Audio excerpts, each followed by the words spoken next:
So get out your pen and paper because you are going to want to take notes. In this video today, you are going to hear from Erika, who owns Michigan Investment Title, all about how subject to deals work from the title company perspective. We're going to start with me just giving you the 101 version of what even is subject to. So I'm going to give you an example. I'm going to make it a little bit fun, but really it's usually something more dark than this that will trigger a subject to deal. But in this story, Susie has a house and she's paying a mortgage and there's not much equity in the house. That means profit if she were to sell it.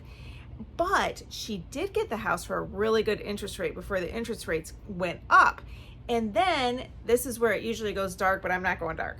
Susie lives in Michigan, but she falls in love with Billy Bob, who lives in Kentucky. And she's like, I got to get to Billy Bob like now. I want out of here.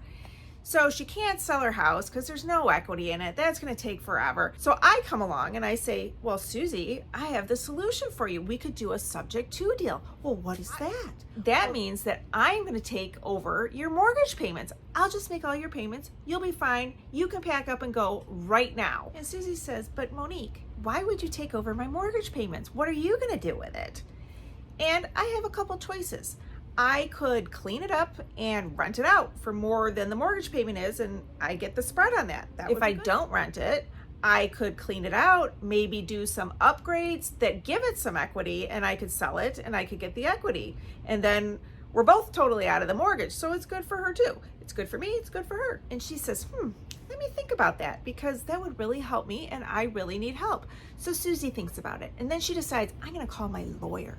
So Susie calls her Uncle Bob, who's a lawyer, and she says, Uncle Bob, what do you think about this deal? Uncle Bob says, wow, that's a terrible idea, Susie, because there's this thing called a due on sale clause. As soon as somebody else takes over the ownership of your house, the bank gets triggered and they say, Susie, you have to pay us the whole mortgage back.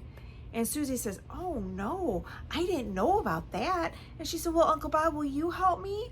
And Uncle Bob says, no, but I'm going to give you a $300 bill for this consultation. Oh, so Susie thinks about it and was thinking, Monique was pretty nice. I'll just ask Monique, what's up with this due on sale clause thing? So Susie comes back to me. I'm Monique. And she says, what about that? And I said, well, don't worry about it. I have a title company. The title company does everything on the up and up. And I happen to be connected with the best title company around that knows all the ways to make sure that it is good for both sides, not just me, but for you too, and that everything is legitimate. So now let's get into the part with my title company talking about the different triggers that can happen that do trigger the due on sale clause and how if I were to help Susie, I would know all this stuff. So quickly, before we get into it with Erika, who am I? I'm Monique Burns. My husband and I have been buying houses in Detroit since 2007. We buy them, we renovate them, we put a Section 8 tenant in them, we sell them turnkey to investors from all over the country and all over the world. And if you're a Susie out there and you want to sell me your house subject to, I can walk you through it. So contact me for that too. But let's get into it with Erika. A lot of you, I know, investors are looking at subject to. That's kind of the big thing that has been happening, and everybody's been trying to do those. Pros and cons for all of that, but first and foremost, if it is a government-backed loan, so if it's an FHA or a VA loan, a MSHDA loan, if there is any kind of like rural development loan, if the government is involved in backing that loan at all, it cannot be a subject to. People used to do those, but the government has now come down and they are going after the buyers, the sellers, and the title company. Not good. Conventional loan, or there's some other types of loans as well, especially if they're private, but they're through a credit union. As long as they're a conventional loan, it's not a problem. You can do a subject to on those. Risks to the seller are if you as the buyer don't make the payments, it's an issue. But as the buyer, as long as you're making the payments, it should be good. We have our attorney draw up all of the subject to documents. That is all for your protection, all the powers of attorneys.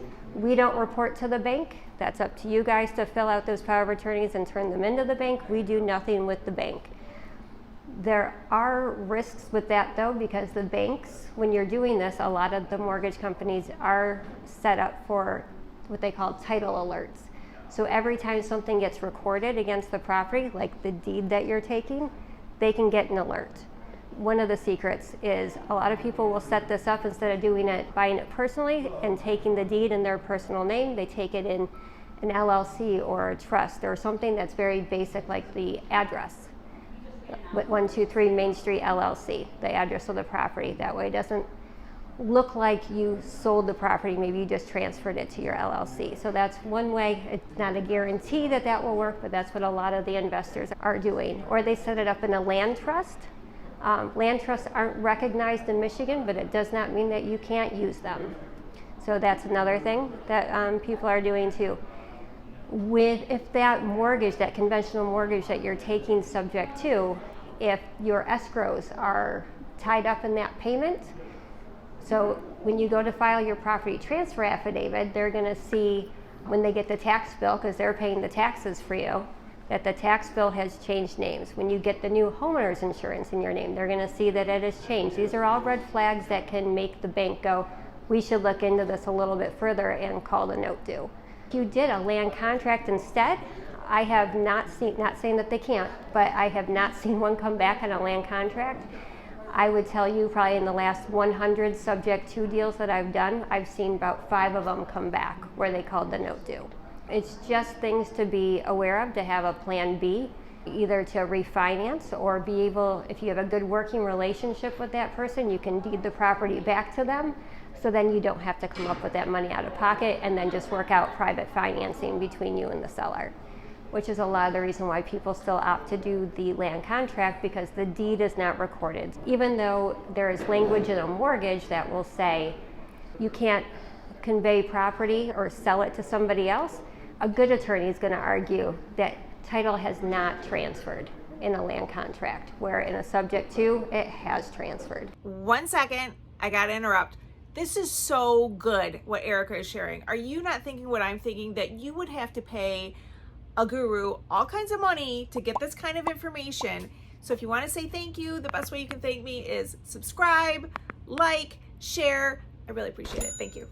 So just some risks, pros and cons to think about. If that mortgage that you're taking subject to does not have escrows rolled into it, where you're paying your own property taxes and homeowner's insurance, that alleviates 2 of the 3 triggers that could come back to bite you. Just things to look at when you're assessing and you're talking to people about taking their property subject to. You want to have that in your back pocket as something to think about. Just a regular question. Can the taxes get uncapped in a subject to transaction, or CD is oblivious to what is being happening? Subject to transaction, because we're going to file that warranty deed, you're going to have to file a property transfer affidavit within 45 days of closing. So they will know, and they will uncap. So taxes do uncap? They do. What is the cost basis new purchase? If it's, let's say, within the family subject to transaction for $1 deed, how will they uncap the taxes when there is no new purchase price? So it doesn't go based necessarily on the purchase price. On the tax statement, if you go on to like BS&A and you're looking, yep, they go the SEV versus the taxable value. So when it's been conveyed, they go to the taxable value. The purchase price is just a good gauge if you're going to want to figure out your taxes, what they're going to be. You can use that SEV and multiply it by the millage and divide it by 1,000, and you'll get your taxes for the year, at least a good estimate. If you're going to do a subject to using a VA loan, VA loans can be assumable, and yes, going through the assumption process would be the way to handle one of those. They still want you to qualify, but there's a lower barrier of entry to go through that process versus getting a whole new loan. And a lot of those, you want those because they have the nice interest rate. So it certainly makes sense. What are your title charges to process a buyer's side? If it is a regular deal, we normally charge $300 to each side, and then we have a $500 fee, $495 fee for the subject to doc prep that our attorneys go over. Question, can you set up a third-party servicer for the mortgage payments? Let's say you do a subject to deal, the buyer now has to pay to a servicer, pay the mortgage company. Sure, you can certainly do that. Title companies generally don't do that, not in Michigan anyway. Other states might have different rules, but there are third-party servicer companies out there. I had just put a list together for somebody of about 5 of them to call. You just have to make sure that they do service loans in Michigan. And I'm not following you. What would be the purpose of that? Yeah, The purpose is, let's say you are trying to buy from somebody the property and their objection is you won't pay the mortgage if I sell this to you on subject to. Now if you involve a servicer, I have to make payments to the servicer just like a traditional mortgage, where I will get in trouble if I don't do that.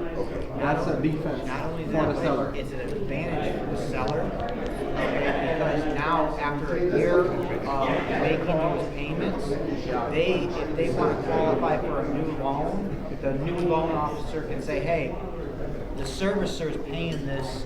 They put it through a servicer instead of trying to do it. Yeah. And they can show proof of every month paying coming from the other person. Is it hard to wipe it off the debt to income ratio of the seller without using the servicer, or it will still be okay? You just have to come up with more proof. That's the main thing. I'm a title company. In Michigan, title companies are not required to be attorneys. Title companies are neutral third parties, so we can't side with anybody. You basically give us the paperwork, we read the paperwork, we spit out the numbers and do what your paperwork says. It is so worth it to find an attorney that understands real estate, a good real estate attorney, and have them prepare these documents for you, have them do a template for you that you can reuse over and over. They don't have to do every deal, but get a template. I work with attorneys, and depending on if they're working with a buyer or a seller, they have a more favorable purchase agreement for if you're a buyer or if you're a seller. So it's really important to just invest in your business, invest in yourself, protect yourself, talk to an attorney, have them make your documents and your templates at the very least, so you know that all of your bases are covered. You tell the real estate attorney exactly what you're trying to accomplish, what kind of deals you're doing, how you're going to do that, how you're going to find it. If you want to do subject to, they might even provide you with a couple more subject to documents that we can put into our closing package on your deals so you can have those signed. I can't stress that enough because there are so many different variations, especially of investor purchase agreements, and some are super simple and some are super complicated. They don't have to be super complicated, but when they're super simple, you're leaving yourself open for the title company to interpret it, or the buyer, the seller, their attorneys to interpret it the way that they want to interpret it. And sometimes wires get crossed. So having an attorney prepare it so they word it the right way.